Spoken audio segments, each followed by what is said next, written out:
माँ बिन मायका। भाई के बहुत जिद करने पर अनीता बच्चों के साथ अपने मायके रवाना हो ली। प्रकाश जल्दी लेने आइएगा और हाँ, बार बार फ़ोन कर जल्दी आने को कहते रहिएगा। अनीता, क्या हो गया है तुम्हें? अनूप कब से आने की जिद कर रहा है। जा रही हो तो कुछ दिन आराम से रह कर आओ। भाई है तुम्हारा, अचानक इतनी दूरी क्यों? आराम से रह कर आऊँ? क्या कह रहे हो? तुम्हें तो बस अपनी स्वतंत्रता से मतलब है, किसी दूसरे की भावनाओं से कोई लेना देना ही नहीं। कह दिया ना, 2-4 दिन बाद वापस आने की जिद करना, बस एक यही कहना मान लो।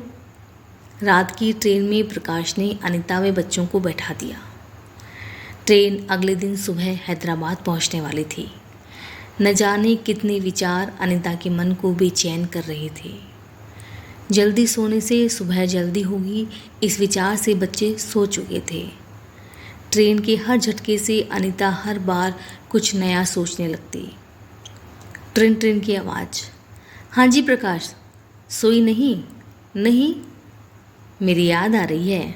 हाँ, अब बाकी तो ज़िंदगी में बचा ही क्या है। सुनो, ट्रेन समय पर चल रही है, सुबह जल्दी पहुंच जाओगी। ऐसा करता हूँ, अनूप को फ़ोन करके लेने आने को कह देता हूँ। नहीं नहीं, उसकी कोई ज़रूरत नहीं, मैं कैब बुक करवा के खुद पहुँच जाऊँगी। आप सो जाइए, सुबह घर पहुँचकर ही बात करेंगे। फ़ोन रखा तो मन में कई सवाल जवाब तहलका मचा रहे थे। मन में पूरे समय मायके की यादें थी, माँ की आवाज़ थी। मैंने अनूप को बोला था, ले आ बिटिया को, अकेले बच्चे और सामान लाना मुश्किल होगा। दुष्ट हिला भी नहीं, पहली बार थोड़ी आ रही है, सारे गली मोहल्लों से परिचित है। वो तो यहाँ की डॉन थी, अपने आप आ जाएगी। बातें याद कर हंसी अनीता के चेहरे पर दौड़ आई। अनूप की शादी के बाद सब कुछ कितना बदल गया था। माँ जब लाने को कहती तो कहता, माँ आ जाएगी ना, सालों से आ तो रही है, फिर कौन सा बैठने से पहले मुझे फ़ोन कर लेने आने को बोली थी। अरे दुष्ट, क्या कह रहा है? बहन है तेरी, कितनी खुशी होगी उसे अगर तू लेने गया तो। माँ, अब मेरी भी जिम्मेदारियाँ हैं, ये लेने जाना छोड़ना, इन सब के लिए मेरे पास समय ही नहीं होता।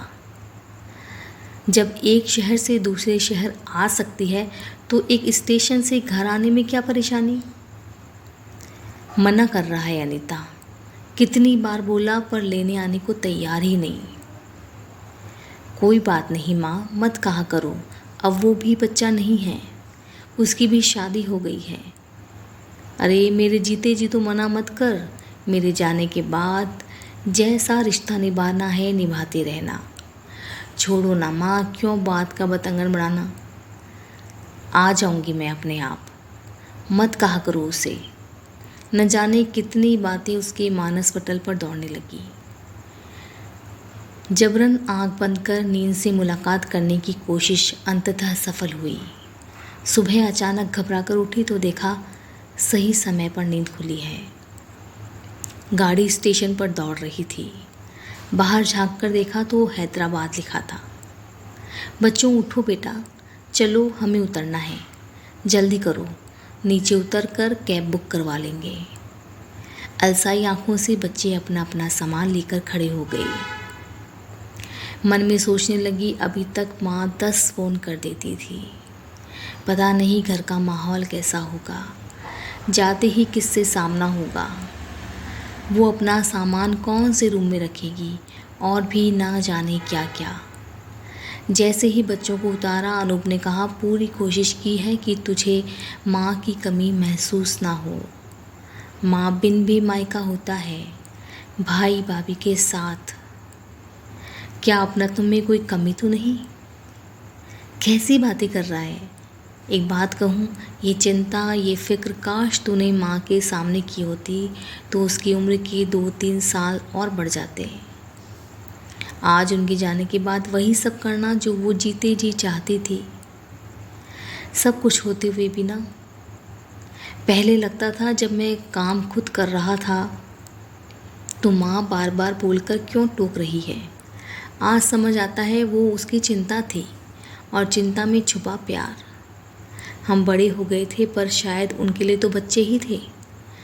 ये सब उनके जाने के बाद समझ आया। लेकिन तू है ना, बिल्कुल माँ जैसी। अनीता को अनूप की बातों में सच का आईना दिख रहा था। पूरे दिन मन भारी था।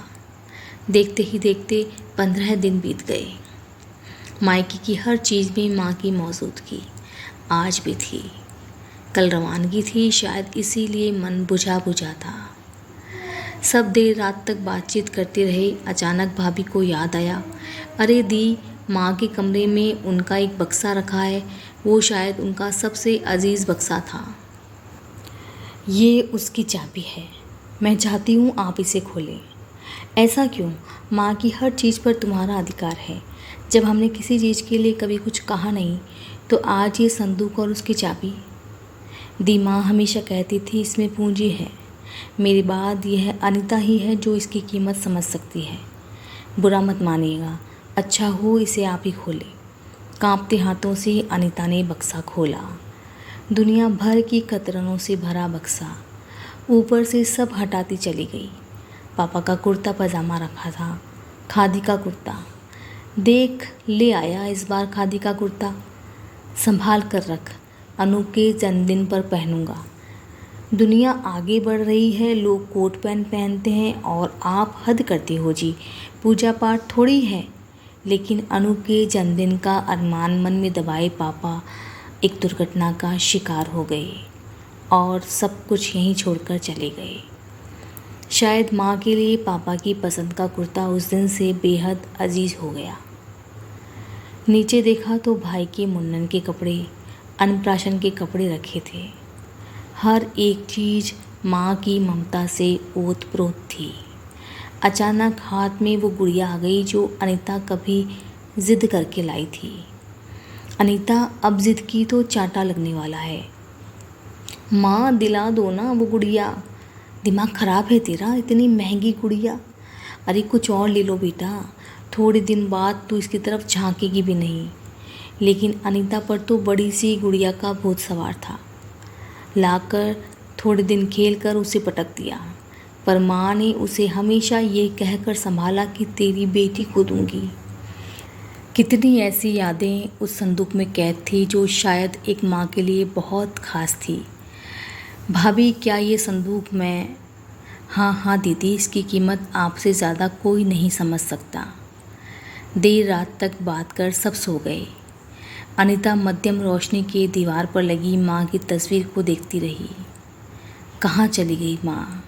सब कुछ होते हुए भी तुम्हारी कमी कोई पूरी नहीं कर सकता।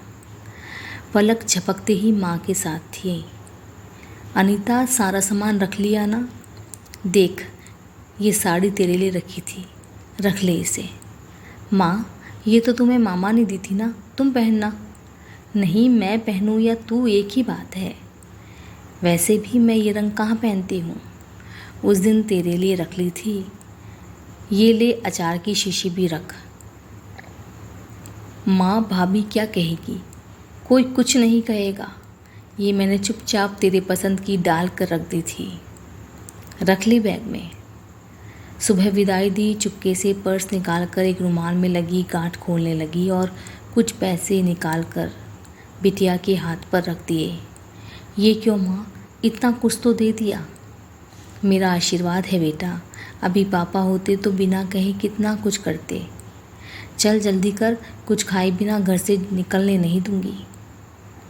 ससुराल में ऊंच नीच हो तो बात वहीं दबा देना, खुश रहना। और इतना कहकर माँ ने प्यार भरी चप्पी दे दी। अनीता, अनीता सोती ही रहेगी, ट्रेन का टाइम हो गया है। हाँ माँ, कहकर जैसे ही आँख खोली, भाभी सामने खड़ी थी। मन में आया कह दूँ क्यों उठाया, भाभी माँ के सानिध्य में थी। फटाफट उठकर तैयार हुई। भाभी ने नाश्ता करवा विदा किया। भाई भी पीछे खड़ा था। दी, आते रहना। दोनों के आंसू छलक पड़े। कभी पराया मत समझना, तेरे मायके में तेरा सम्मान हमेशा इसी तरह होगा, ये एक भाई का वादा है। मुस्कुरा माँ की फ़ोटो को प्रणाम कर जाने लगी। जा रही हूँ माँ, आज तेरे बगैर मायका क्या होता है ये जान लिया। तुम सिर्फ आँखों से दूर हुई हो, तुम्हारी मौजूदगी तो मायका शब्द में है। घर पहुंचकर गुमसुम बैठी थी। क्या मैडम, तुम तो 2-4 दिन में ही आने वाली थी, भाई के मुंह में बंद कर रह गई। खूब आव भगत कर दी भाई ने, सारे गिले शिकवे लगता है दूर हो गए। तुम तो जाने से पहले बड़ा घबरा रही थी। कैसा लगा माँ बिन मायका? आंखों में आंसू लिए भरे गले से बोली, माँ बिन मायका नहीं होता। उसकी मनुहार, डांट, प्यार सब अपने आप में अनूठा होता है। उसका गले लगाना, उसकी बातों में अपना बचपन जी लेना, अपने बच्चों की मनपसंद चीज़ सब मायके में माँ पूरा करती है। बेशक अनूप ने पूरी कोशिश की कि उनकी कमी ना खले, लेकिन वही बातें यह एहसास करा गई कि कल तक कुछ भी बोल देने वाला, लड़ झगड़ कर अपना प्यार जताने वाला भाई आज जिम्मेदारियों में बंध कर मुझसे कितना दूर हो गया है। जिन बातों के लिए माँ ताने देती थी फिर भी वो पूरा नहीं कर पाता था, आज उन्हीं सब बातों का ख्याल रख जानती हूँ वो अपनी जिम्मेदारियाँ निभा रहा है। माँ के जाने से मेरा भाई दूर हो गया, उसकी जगह एक जिम्मेदार पति, पिता और रिश्ता निभाने वाले भाई ने ले ली। आंसू पोंछ कर बोली, माँ बिन मायका कैसा जी। माँ के बिन मायके की कल्पना करना, इससे भी रूह कांपती है। आते आते कह रहा था जल्दी आना। यही तो मायके की दूरी का एहसास हुआ। पहले मन में जाने की एक उत्सुकता थी, माँ हर घड़ी कहती थी लाडो कब आ रही है। सच है प्रकाश, मायके में चाहे कितना ही आपका इंतज़ार हो, पर माँ बिन मायका मायका नहीं होता। आपको ये कहानी कैसे लगी कमेंट बॉक्स में कमेंट करके ज़रूर बताइएगा। और अगर अभी तक आपने मेरा चैनल सब्सक्राइब नहीं किया है तो सब्सक्राइब करें, लाइक करें, कमेंट करें और कहानी को शेयर करें।